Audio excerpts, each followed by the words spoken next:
Faut que tout soit bien écrit pour être spontané. Bon, alors je me lance. Si tu pouvais éviter de tousser pendant que je parle.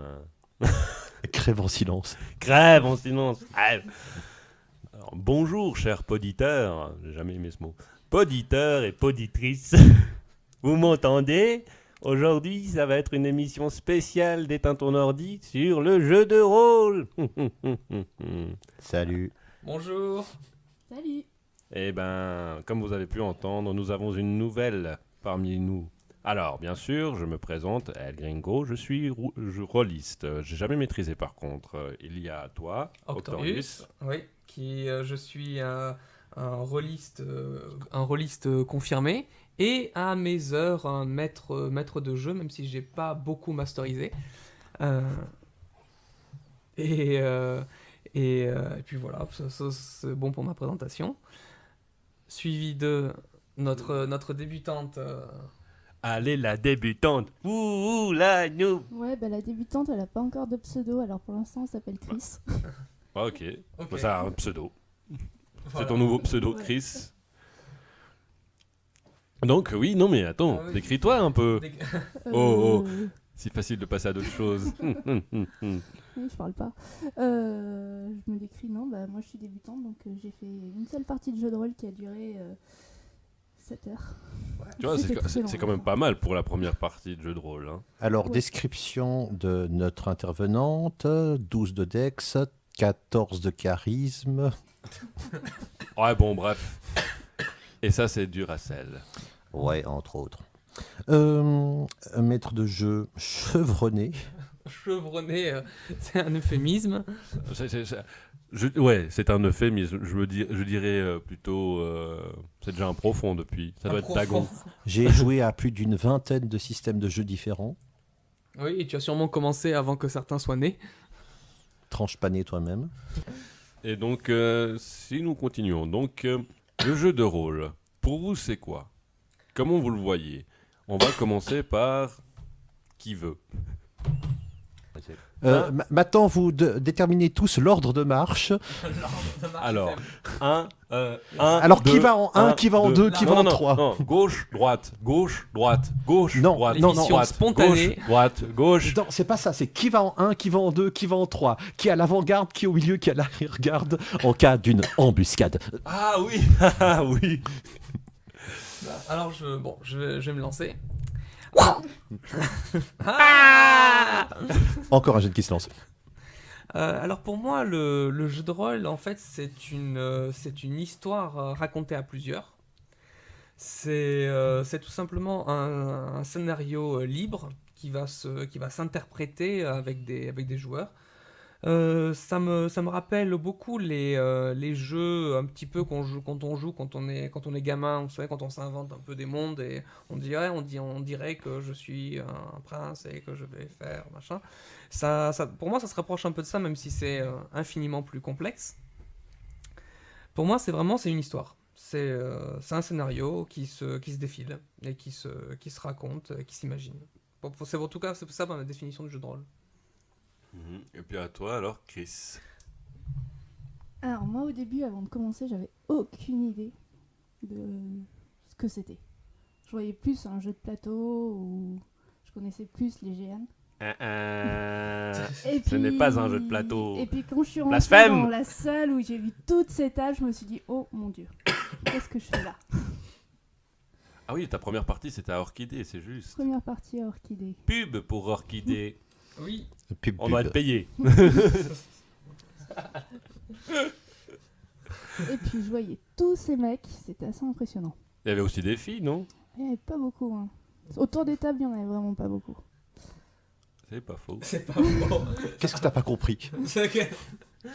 Puis en plus, la première chose qu'on a fait au lieu de commencer le jeu de rôle, c'est qu'on est allé voir les gens de Ah de oui. Fumble Zone, Un Fumble Zone, ouais. une web série sur le jeu de rôle. Une web série suisse sur le jeu de rôle. Juste, c'est un peu bizarre comment tu parles dans le micro. T'arrives à parler plus fin en face? Plus en face. Ouais, là ça va mieux. D'accord. Je sais pas si toi aussi. Non, non, moi je Ok, parle pas en d'accord. face et ça va très bien aussi. Ou alors parle. Comme ça, on fera ça en montage. Chacun sa face. Chacun sa passe, chacun son chemin. Passe le message à ton voisin. Ce Ouais, serait passez, coupé. Bonjour, je suis le voisin. Bon, alors, vas-y, continue, Chris. Fumble Zone, la Fumble. web série. Voilà. Donc Suisse. c'était une bonne introduction en fait, finalement, de commencer par cette mini séminaire, je sais pas comment dire, avec les acteurs et le réalisateur Ouais, de la série. de la série. Puis on a commencé une partie d'initiation où j'étais vraiment hyper novice, la seule hyper novice de la table. Et comment les autres rôlistes t'ont accueilli en tant que hyper novice? C'était marrant parce que j'avais des conseils de tous les côtés. Oui, alors si tu connais rien, fais plutôt un prêtre, ce sera plus facile, comme ça t'as pas grand chose à faire. Ok, c'est bon, je prends. C'est vrai. En plus, le prêtre il fait rien. Ouais, je soigne. Et puis non, le maître du jeu m'a vachement renseigné en fait, parce que je comprenais rien. Ouais. Je sais quoi ces points, ça veut dire quoi, c'est quoi une attaque, c'est quoi un machin, c'est quoi un sort. Il y a beaucoup de choses à apprendre au début.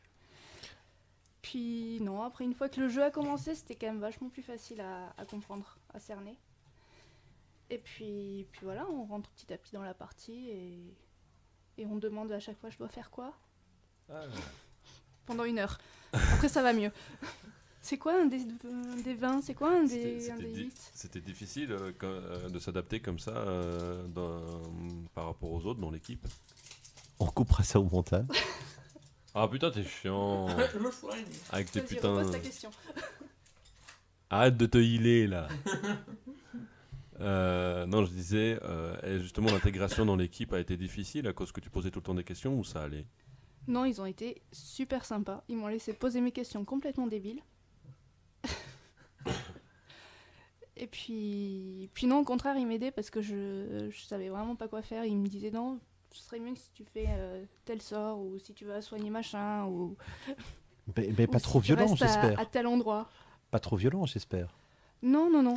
Genre, non, fais pas ça, non, pas ça, non. Ah oui, tu as vécu ça? Non, j'ai au contraire vécu un tu pourrais faire ça? Non, je ne le ferai pas. D'accord.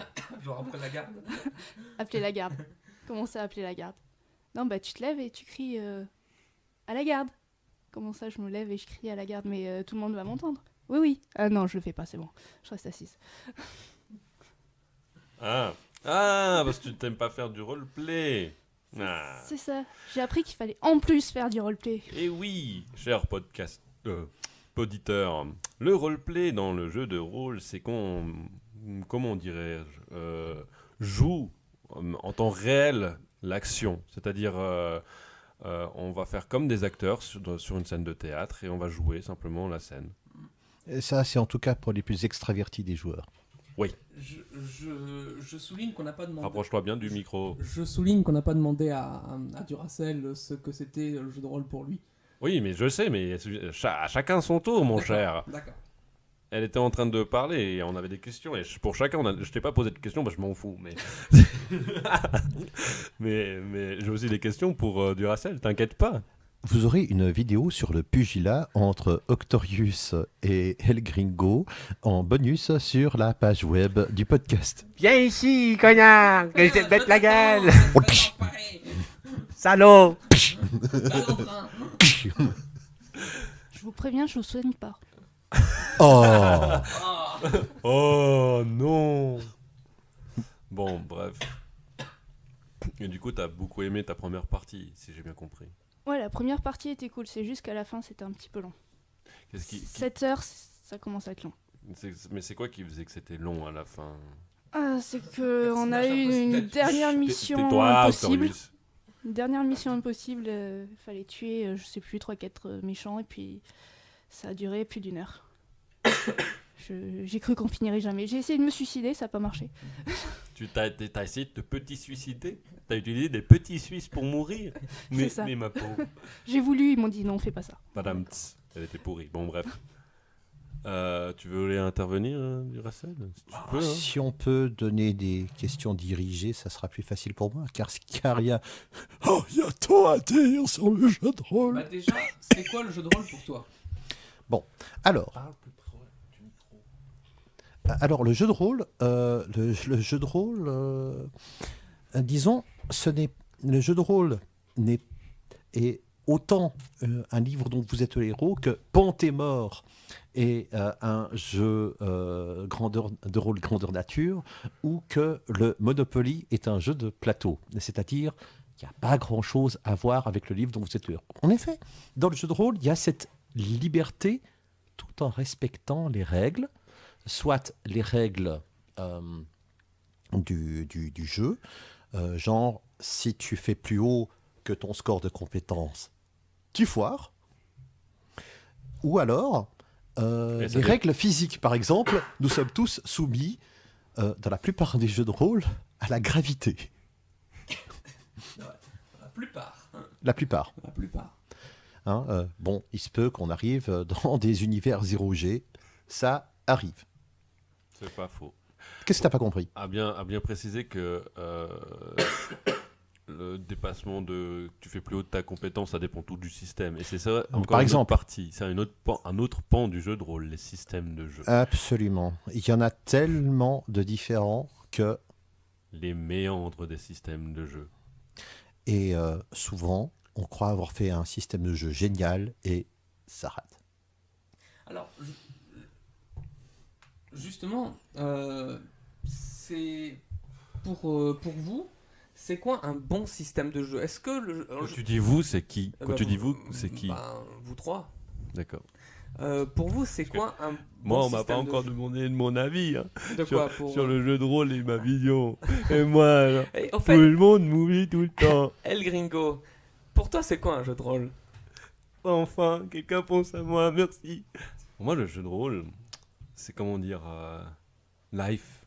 Tu sais, tu joues un jeu. Enfin, tu joues un jeu ou tu joues à ta propre vie. Non, c'est pas vrai. Non, pour moi, le jeu de rôle, c'est comme à peu près décrit Duracell. Mais comment dire, il y a quand même un peu de la vie parce que tu incarnes le personnage. Quand tu crées ton personnage, au bout d'un moment, tu y es attaché. Suivant le temps qu'il met à mourir, parce que ça a déjà arrivé des jeux où tu crées ton personnage et les 10 minutes après il est déjà mort et puis tu dois en créer un autre. Ça arrive. Cthulhu, bref. Ou alors, ça arrive aussi que ton personnage meurt dans les 2 minutes, mais 30 secondes après, tu reviens avec le même personnage, tu recrèves après 2 minutes, et tu reviens avec le même personnage. 30 secondes plus tard, ça s'appelle Toon. Effectivement, aussi il y a Toon.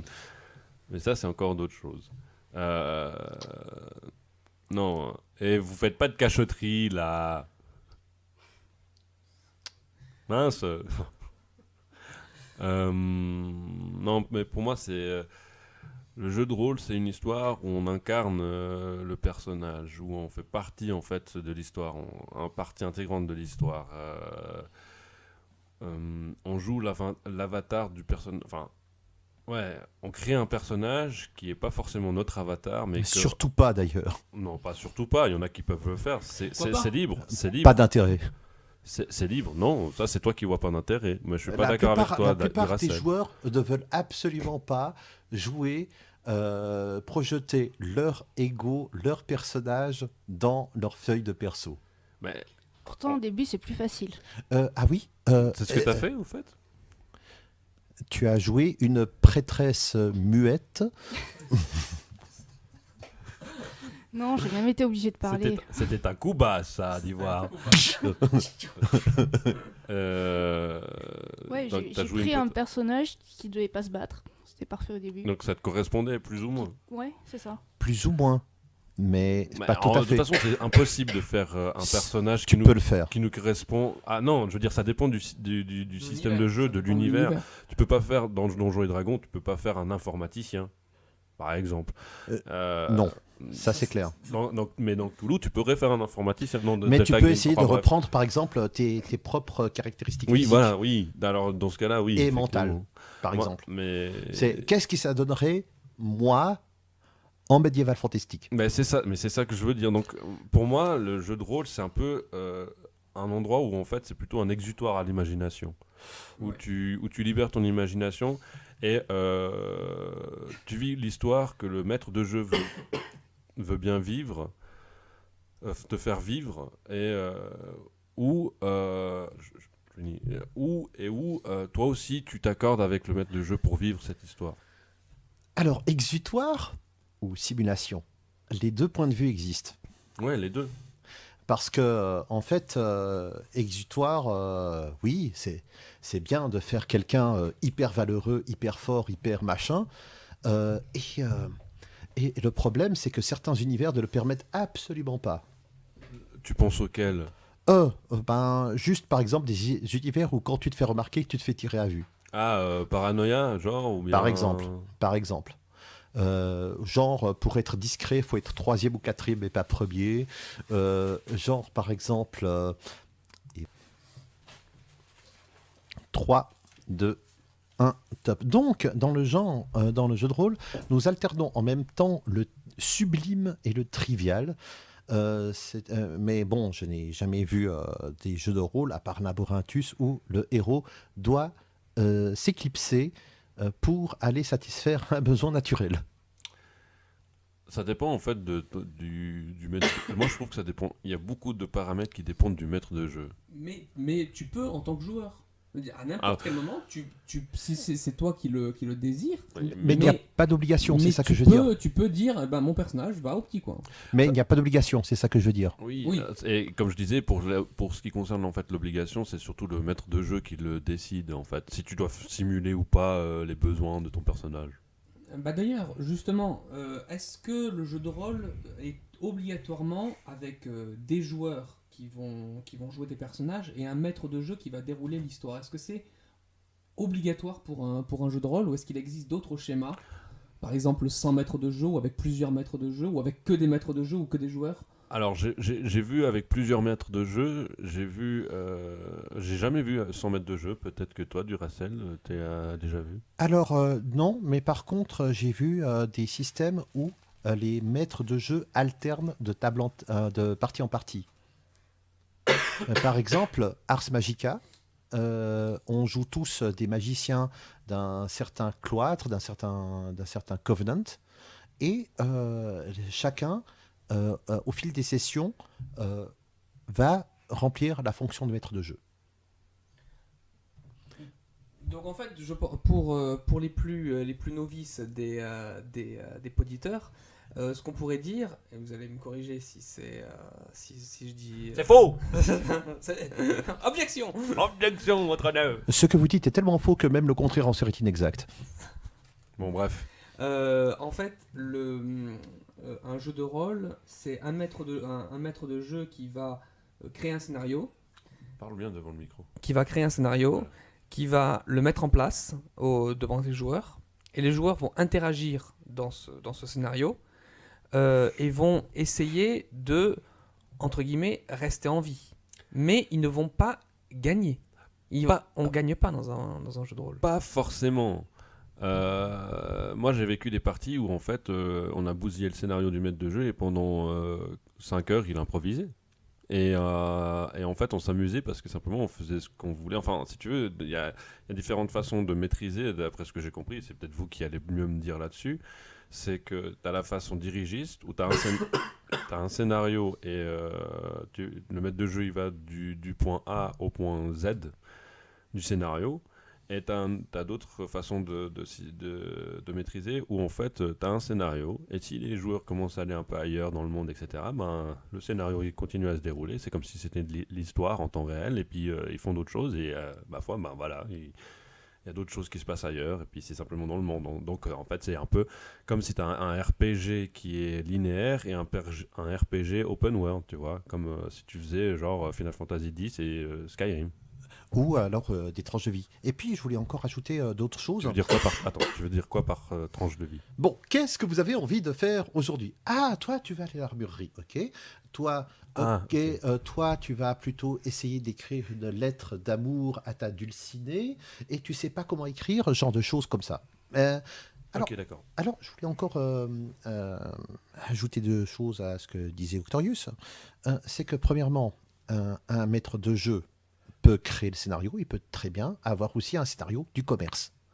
Octorius a quelques livres de scénario de commerce juste en face de lui. Exactement.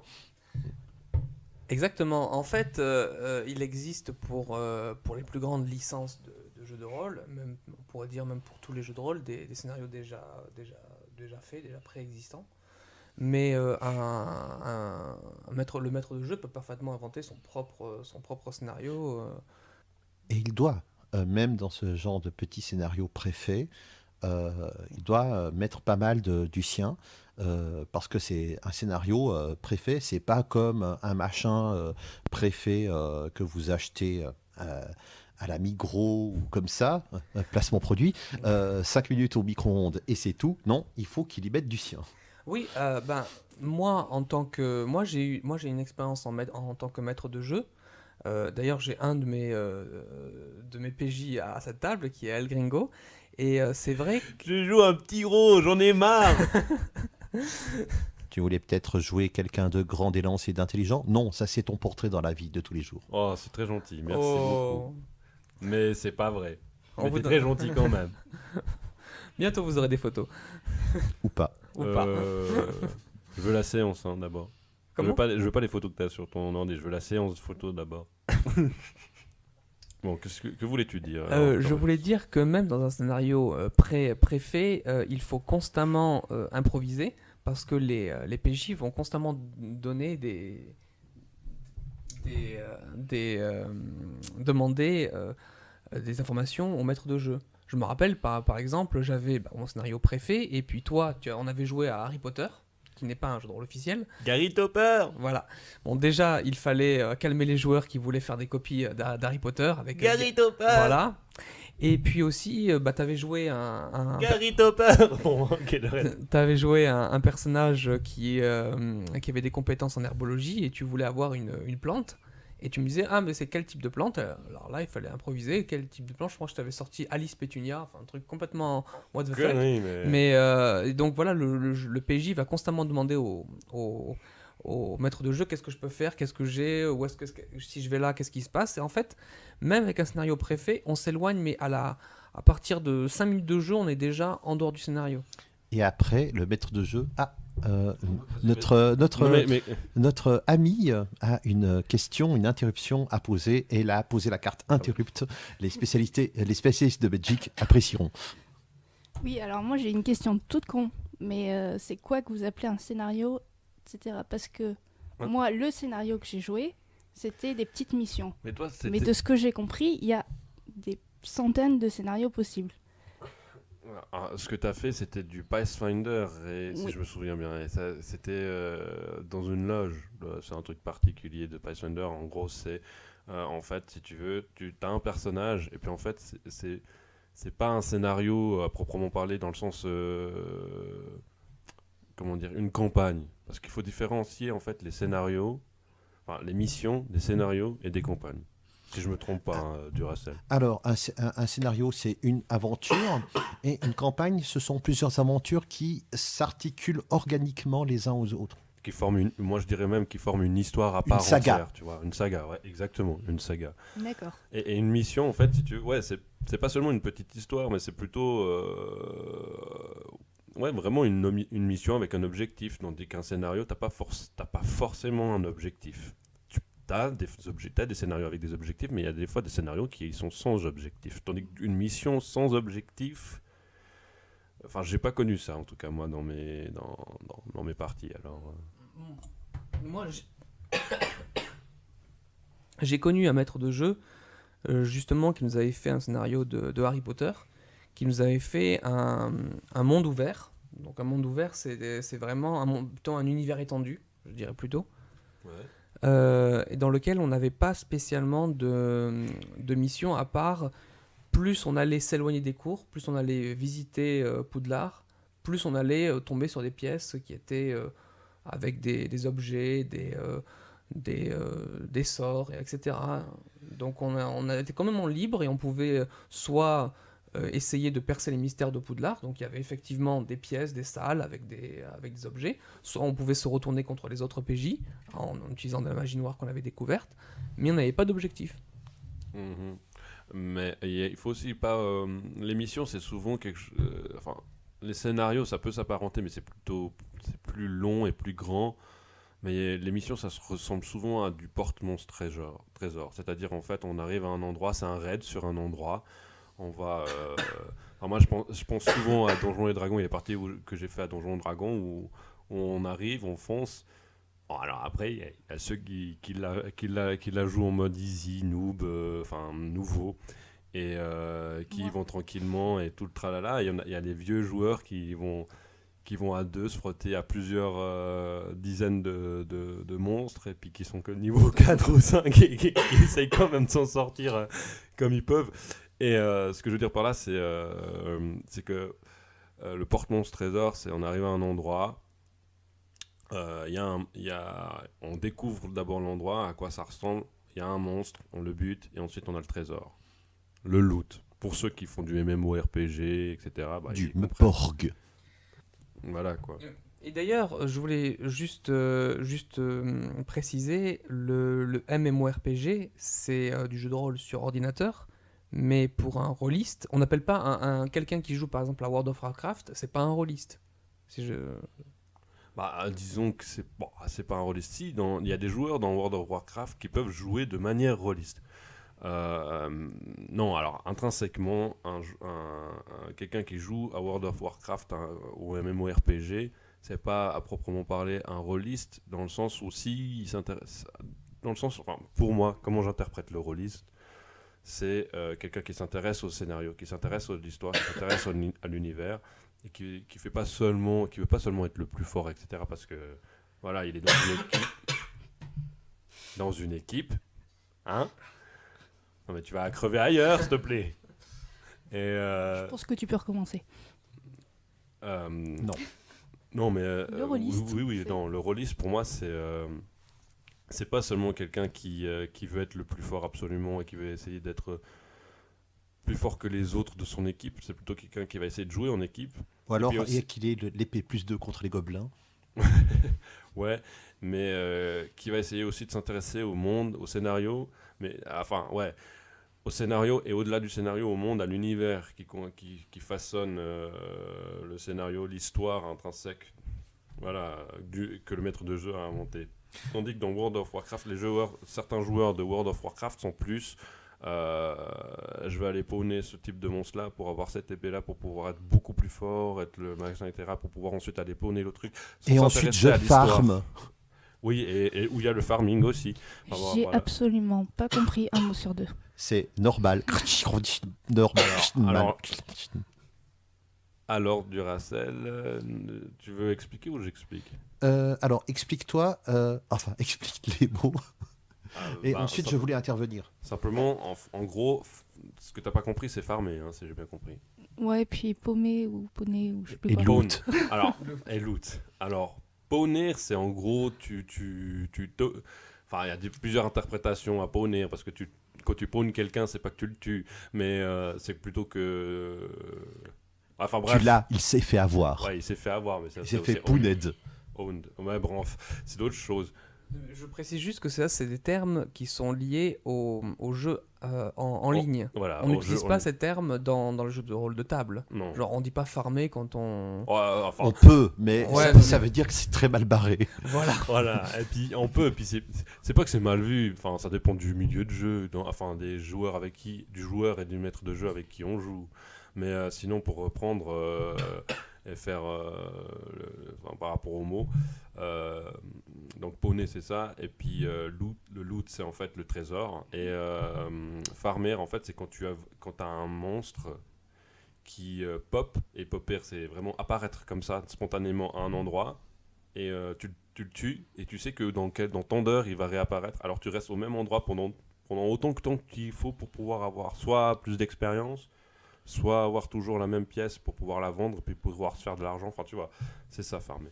D'accord, merci. C'est tordre les mécaniques du jeu au profit individuel. Alors, maintenant, il faut quand même que je parle du PMT. Pourquoi pas mal de vrais rôlistes vont détester le PMT? Alors oui, dis-nous ce que ça veut dire PMT.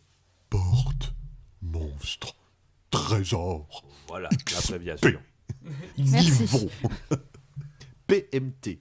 Alors, vous imaginez une sorte de gros barbare avec un anneau nasal, une énorme massue, et dire « Je vais le tuer. » Voilà. Était trop facile ce dragon, maintenant le coffre.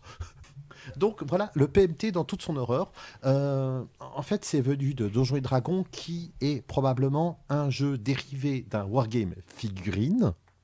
On précisera après ce que c'est les jeux de figurines, les jeux de plateau, etc. Et donc, le gars qui joue à Donjons et Dragons veut simplement une surpuissance personnelle par le biais À Donjons et Dragons, enfin. Donjons et Dragons des premiers âges, 82, 83. Oui, ok. Alors, le PMT, donc, dans les jeux de rôle des origines, c'était simplement entrer dans une pièce, voir s'il y a un monstre, le buter, accéder au coffre, courir, prendre tout, se casser. Et revendre les trésors qui ne sont pas utiles tout de suite au prochain village ou là où ça rapporte le plus, histoire d'avoir plus de fric, plus de trucs à acheter. Exemple de porte-monstre trésor à un jeu vidéo, Diablo. Oui, et C'est pas comme ça le jeu de rôle maintenant. Il y a des scénarios. Tous les monstres ne sont pas hostiles. Tous les trésors ne sont pas bons. Toutes les pièces ne sont pas carrées et mesurent 20 mètres sur 20 mètres. Parce que aussi, il faut aussi préciser que certaines licences de jeux, on peut pas faire post-monstre trésor. Par exemple, à Cthulhu, on fait post-monstre trésor, on vit 10 minutes. bah, je pense qu'à un certain moment, c'est possible, suivant quel monstre c'est. Mais après, À Cthulhu, il n'y a pas de table de rencontre aléatoire. Il Mais n'y a après- que des rencontres mortelles. mais après, moi, j'ai envie de dire que de toute façon, dans Cthulhu, c'est pas le but. C'est ça aussi, c'est qu'il y a différents types d'univers Et différentes manières de jouer. de jeux de rôle, et oui, et différentes manières de jouer. Mais surtout, ce que je voulais dire par différents types d'univers, c'est que le Donjon et Dragon, ça va être l'héroïque fantastique, ça va être Mais ça- la découverte. Attends, ça va être la découverte de monde, etc. Alors que dans Cthulhu, c'est plutôt l'investigation. C'est vraiment comme des policiers qui vont aller enquêter sur le surnaturel. Les deux ne sont pas incompatibles. Exemple, dans une partie mémorable que j'ai eue avec General Veers et Kragar, maîtrisée par D'autres- Vorador. Ce sont d'autres joueurs, hein, si jamais. Pour les Alors, Vorador voulait auditeurs. nous faire un scénario PMT. Tu mets ton anneau nasal, ta grosse massue de barbare et tu frites à tout va. Non, ça s'est pas passé comme ça. Pourquoi ? Parce qu'ils sont allés dans une salle souterraine et ils ont vu 2-3 gobelins. Or, il y avait un des joueurs qui parlait de gobelins. Il dit « Ça fait longtemps que vous êtes là ? Qui est-ce que vous attendez ? Pourquoi est-ce que vous êtes seul ? Vous êtes blessé ? Qu'est-ce qu'on peut faire pour vous ?» Et là, le scénario de Vorador a été détruit.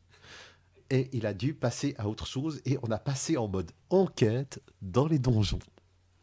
Comme quoi aussi, Donjons et Dragons est assez flexible, hein, à part ça. Oui, surtout si on ne se fie pas au scénario tel qu'il est écrit et à des monstres de toute façon hostiles.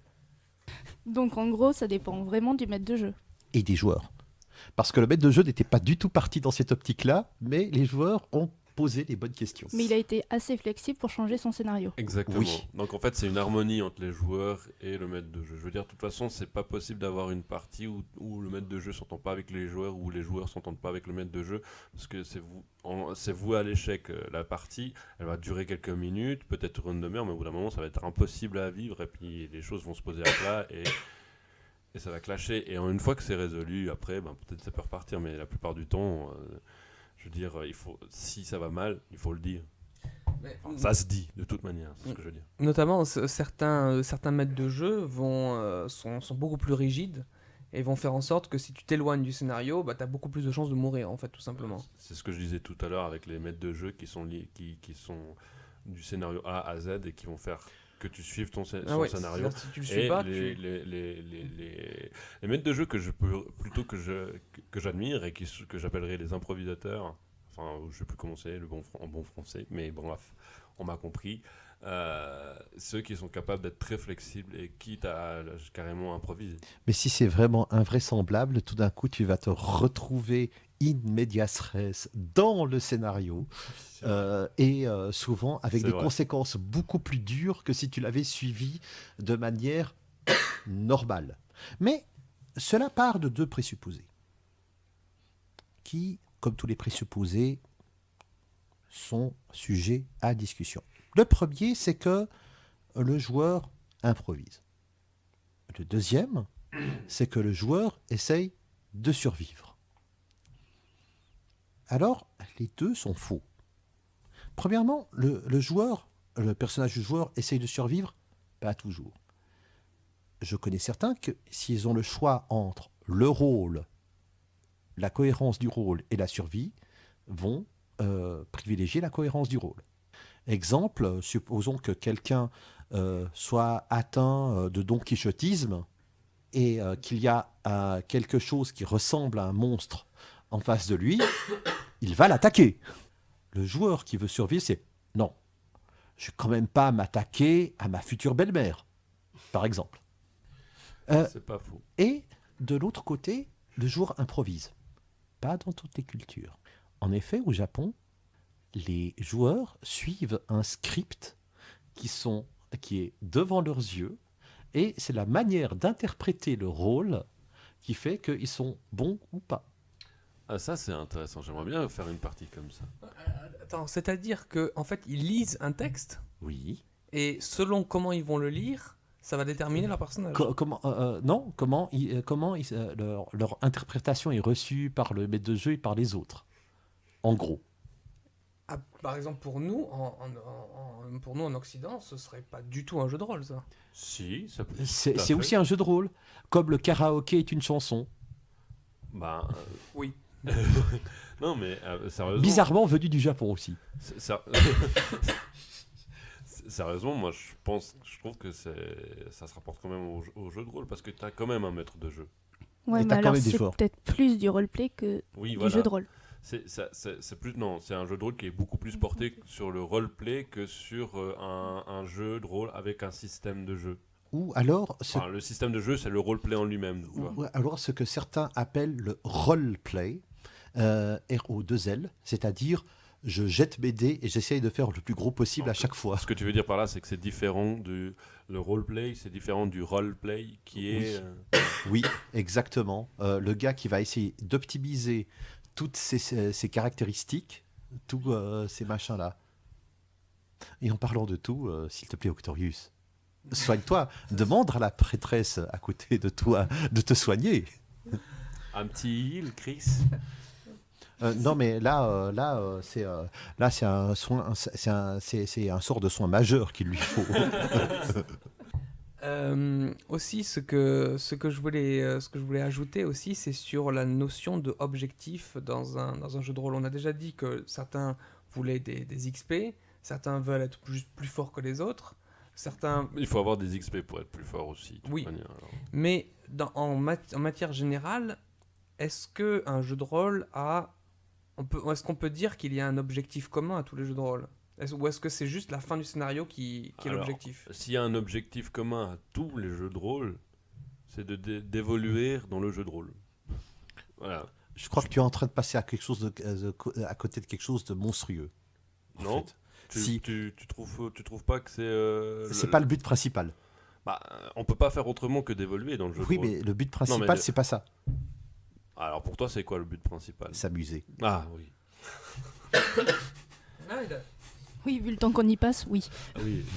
Alors effectivement, je suis passé à côté de quelque Oui, chose. et c'est vrai que ça donne une différence majeure avec un jeu de plateau, c'est que dans un jeu de plateau, il y a obligatoirement soit un vainqueur, soit un match nul, Ou un vaincu. Ou alors tout le monde qui perd. ou alors tout le monde qui perd. Un match nul. Ouais, c'est ce que je disais, un match nul. Mais dans un jeu de rôle, il n'y a pas de gagnant. Si. Non, je dirais que ça dépend. Il peut y en avoir et il peut ne pas en y avoir. Mais dans quel Ah. cas il y a un gagnant? Bah, dans le cas où t'es face au dernier, face au dernier boss, t'as chacun qui a joué pour soi et c'est celui qui le battra en premier. Alors que vous avez évolué en équipe, etc. Tout d'un coup, il y a un effet qui fait éclater le groupe et qui fait que Chacun essaye de se prendre le boss et c'est celui qui va le tuer qui sera le vainqueur, tout seul. Le barbare en haut de la pile de crâne. C'est curieux chez les marins ce besoin de faire des phrases. Ça peut C'est être ça. curieux. Hein. C'est marrant chez les rôlistes ce besoin d'emprunter des terminologies issues des jeux vidéo. C'est marrant. Maintenant, on ne parle Et plus alors de description mais de cinématique. On ne parle plus de grand méchant mais de boss final. On ne parle pas de... Eh ben écoute, sale vieux, si ça te révolte, je m'en fiche. Moi, au moins, je suis avec mon temps. Ah non, c'est vrai qu'en plus, t'as connu les jeux vidéo aussi. Absolument. Mais les vieux. Et moi, j'ai connu les nouveaux. Mais moi, j'ai connu les vieux et les nouveaux. Le télégraphe. Aussi, grave. Mais j'ai connu le télégraphe, j'ai connu le téléx Et le télétexte. et le Oh. télétexte. Et le Et Minitel. le Minitel. Eh, merde. Et même le télétexte, enfin le vidéotexte. Mais comment ça se fait que t'es pas encore à la retraite? Oh, Oh, je plaisante. moi pas. Bref, non, mais tu voulais dire quoi par là? C'est-à-dire que il y a des choses qui corrompent plus ou moins le jeu de rôle, à savoir cette manie de vouloir mettre des boss fin de niveau. Vous voulez réussir le scénario? Moi, je suis le grand méchant. et mes plans ne seront pas déjoués.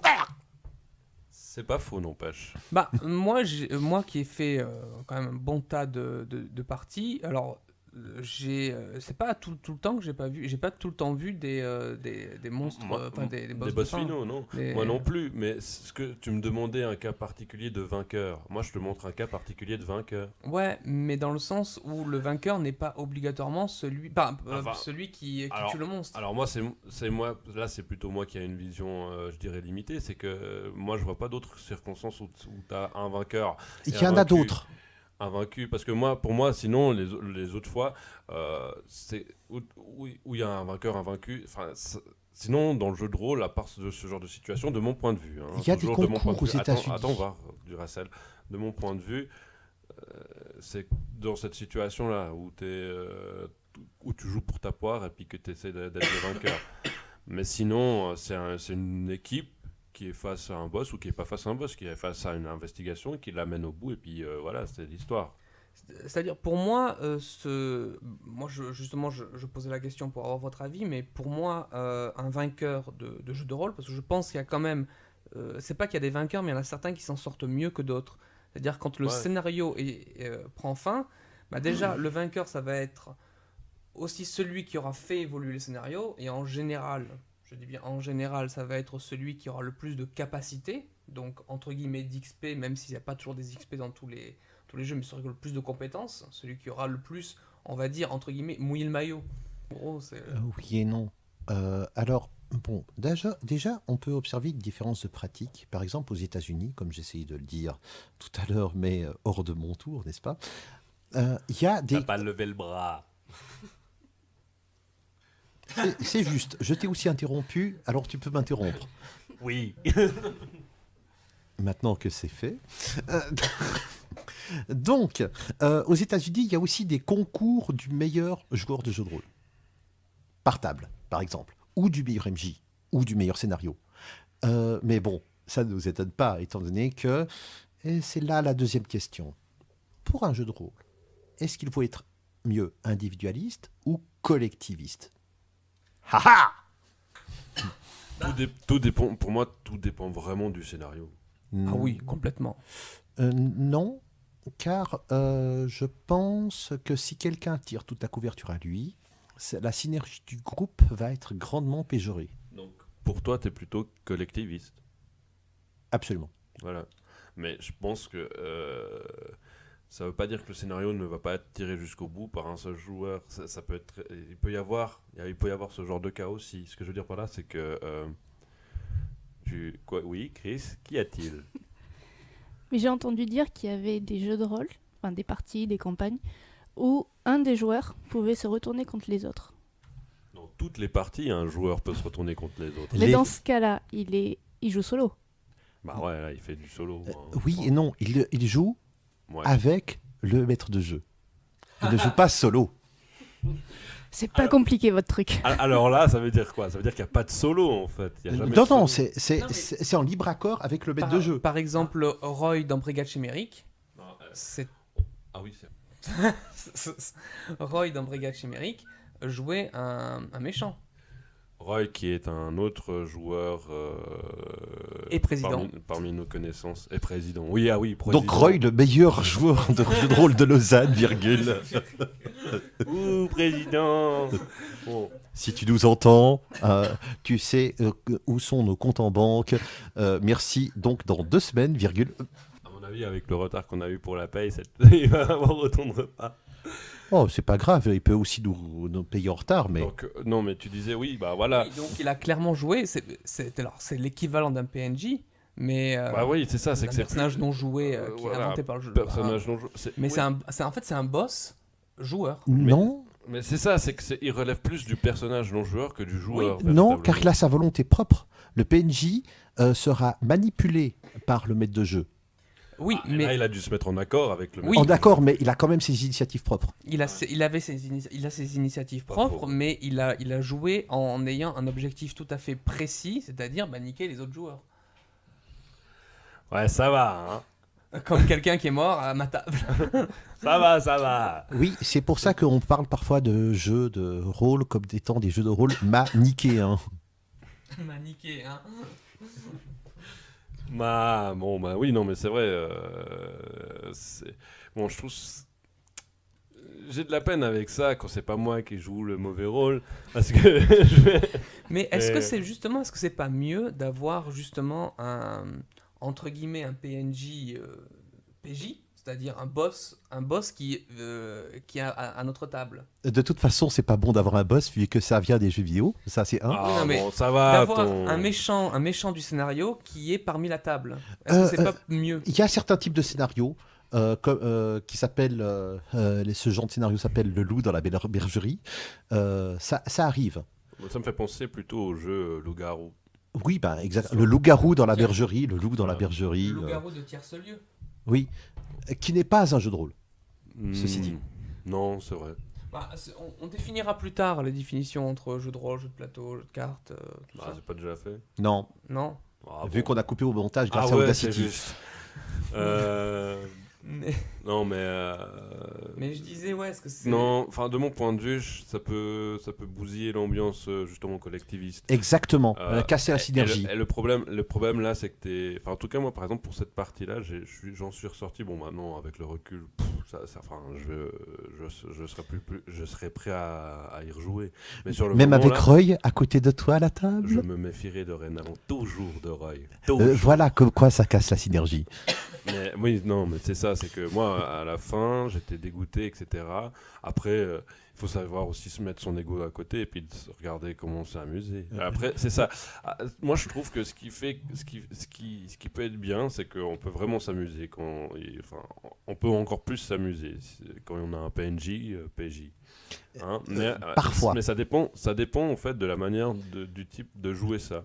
Parce qu'après, tu peux aussi avoir le type qui est un vrai salopard et qui te bousille complètement ton truc et en fait qui prend juste son propre plaisir et qui essaie de s'amuser seulement lui-même. Tu vois, et ça, par contre, ça, c'est chiant, tu vois.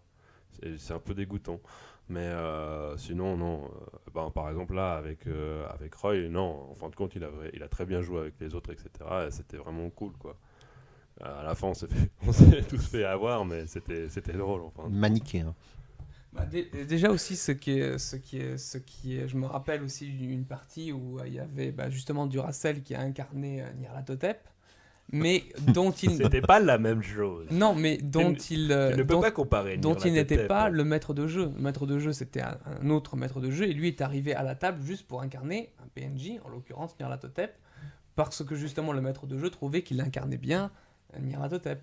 CF podcast sur Cthulhu. Qui me parle? Et il peut y avoir plusieurs méchants à la table? Ou c'est toujours qu'un? Parfois, toute la table est méchante. Parfois, il y a des jeux où tout le monde va essayer d'embêter tout le monde. Exemple typique, Paranoia. Exemple de début de scénario de Paranoia. Vous êtes dans l'ascenseur, vous allez à votre mission, Tout d'un coup, l'ascenseur tombe en panne et panne d'éclairage. Vous entendez quelques coups de feu tirés. Les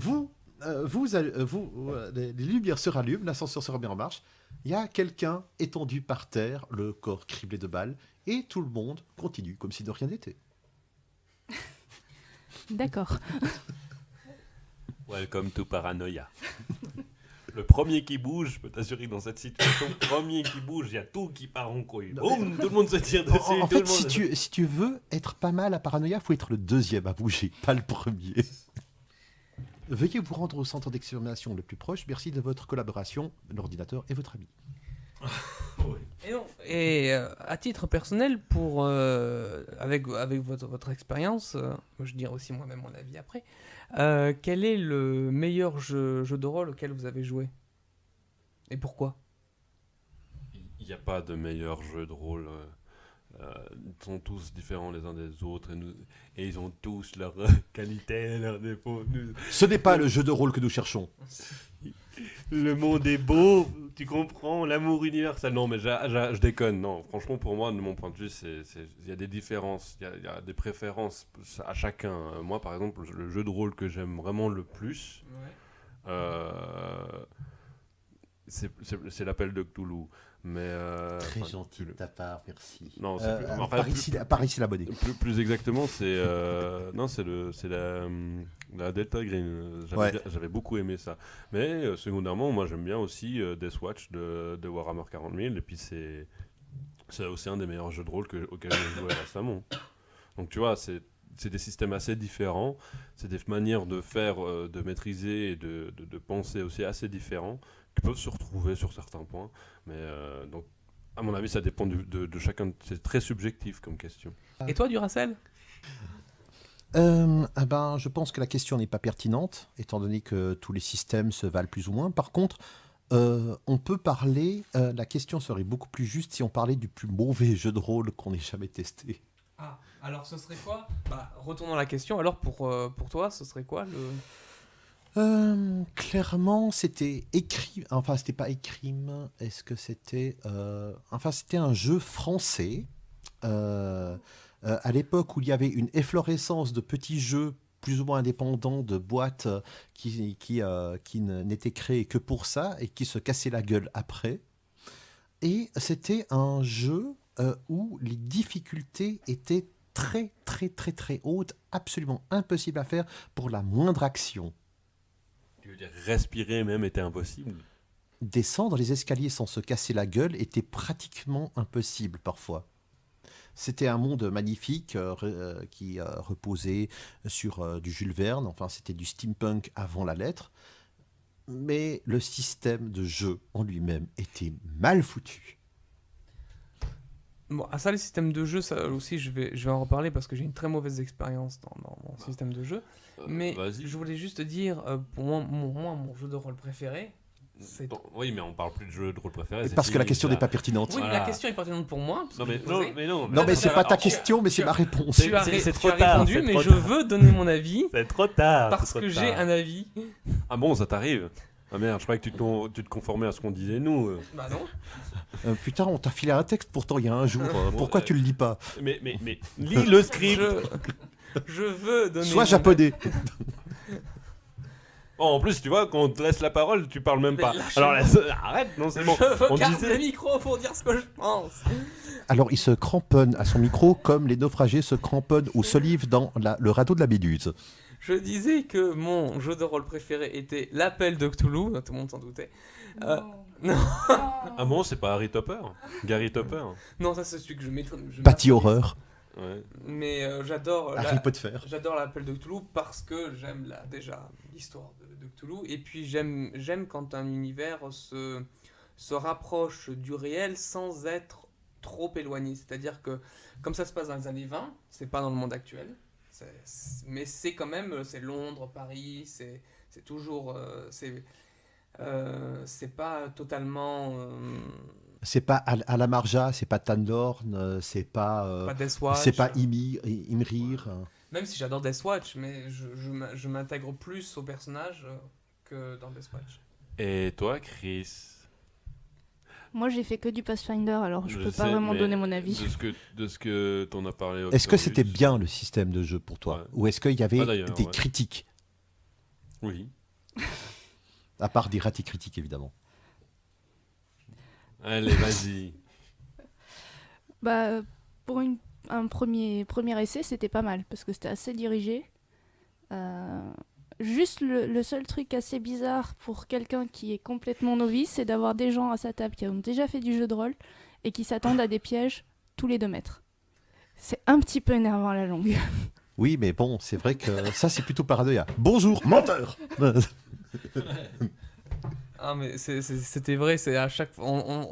Le maître de jeu nous mettait. Ah oui, vous avez fait la partie ensemble. Ouais, on a fait la partie ensemble. Vraiment, le maître de jeu nous mettait un scénario totalement bateau. Et c'est vrai que tous les joueurs ils disaient là, oui, non, mais derrière cette porte, il y avait un monstre. Mais en fait, il y avait rien. C'est superbe. Mais c'est vrai qu'il y a pas mal de scénarios qui sont assez pâte dentifrice, c'est-à-dire que tu mets tous les joueurs dans le tube, tu presses et tu regardes ce qui sort de l'autre côté. À propos de scénario et autres, moi j'avais une question. C'est combien de temps peut durer, je sais pas, une campagne 3 ans, ou, 4 ans. quand vous commencez campagne, un scénario, oui. enfin quand vous Oui, commencez une campagne, un jeu de rôle, ça peut durer. Ouais, la campagne la plus longue que j'ai faite, moi, hein, parce que après Duracell, c'est une autre histoire. Moi, la plus longue, ça a été. Ça a été. Chut, on va tout mettre. Ah, t'inquiète pas, on te ramènera le MS après. Pour la tour, Octorius. Tiens. Prends ton Saint-Troll. Merci. Saint-Tron. Non, la campagne la plus longue que j'ai faite, et puis qui n'a pas jamais été terminée en fin de compte, c'était 2 ans et demi. Mais après, si tu parles en tant que partie ou en tant que campagne, tu vois. c'est-à-dire 2h30, mais Non, en 2 jouant, ans, 2 2 ans ans. et demi, pardon, mais en jouant. 2 minutes et Combien demie. de temps? Enfin, combien de fois? Toutes les tous les semaines, samedis. Tous les samedis. Les samedis. Ça En fait tout cas, beaucoup. le plus souvent, les samedis. Mais il y a des fois où ça devait pas plus se faire, mais la plupart du temps, c'était les samedis. Hein. Et c'était vraiment cool. Et donc tu avais dit la partie la plus longue que tu as faite, mais là on parle de partie, pas de campagne. La session de jeu, oui. La session de jeu. Oui, c'était une partie. En fait, c'était un jeu de rôle maison. Et ça avait duré un week-end entier. Du vendredi soir au lundi matin.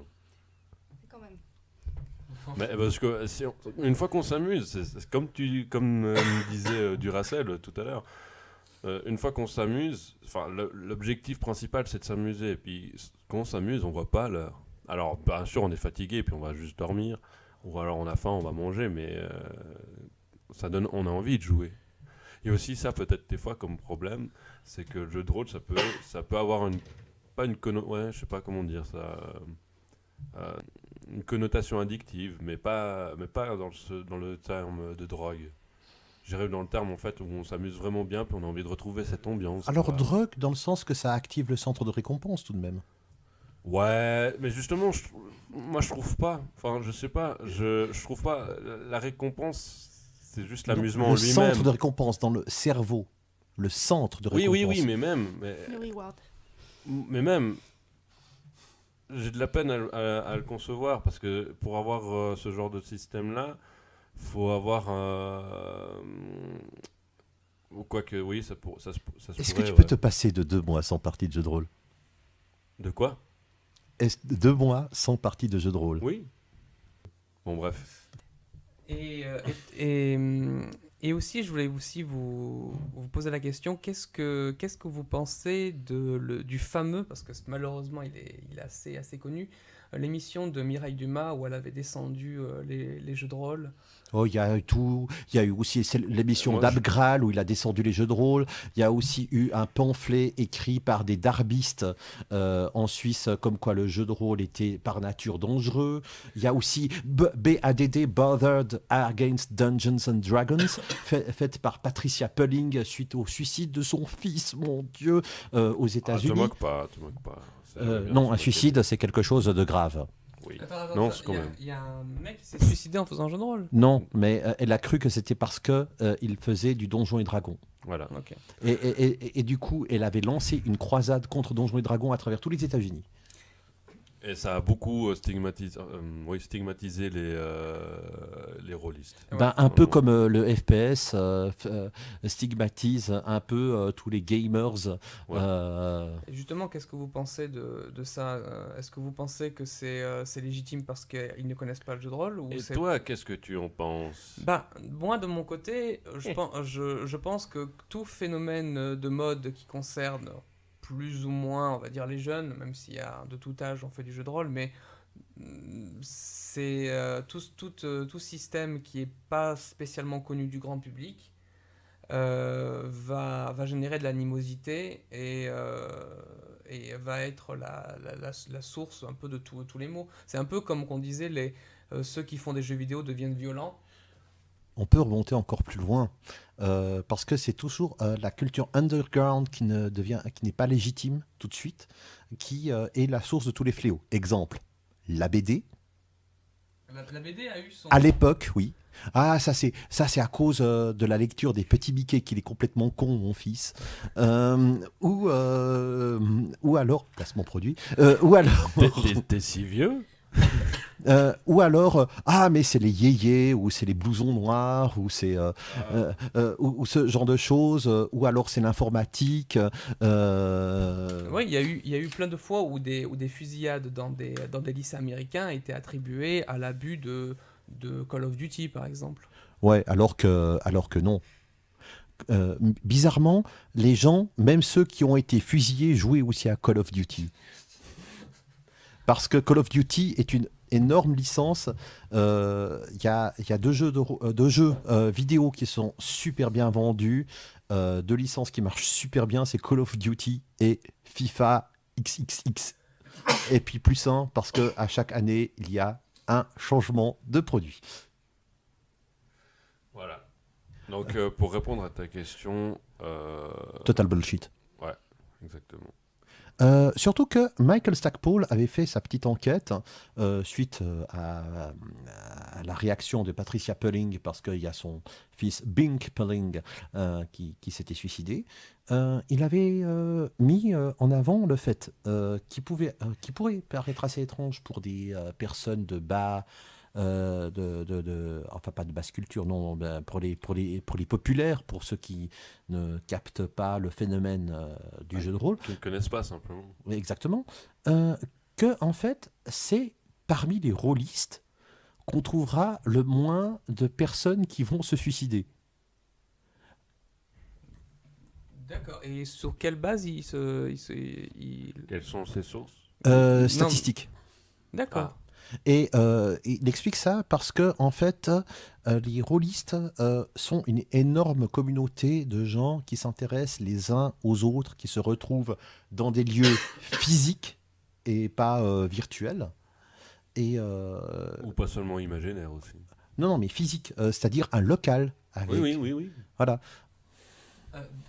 Aussi, peut-être on pourrait dire que la plupart des rôlistes sont aussi plus cultivés que la moyenne. Déjà, j'ai pas vu de rôlistes qui parlaient pas anglais. Et en plus...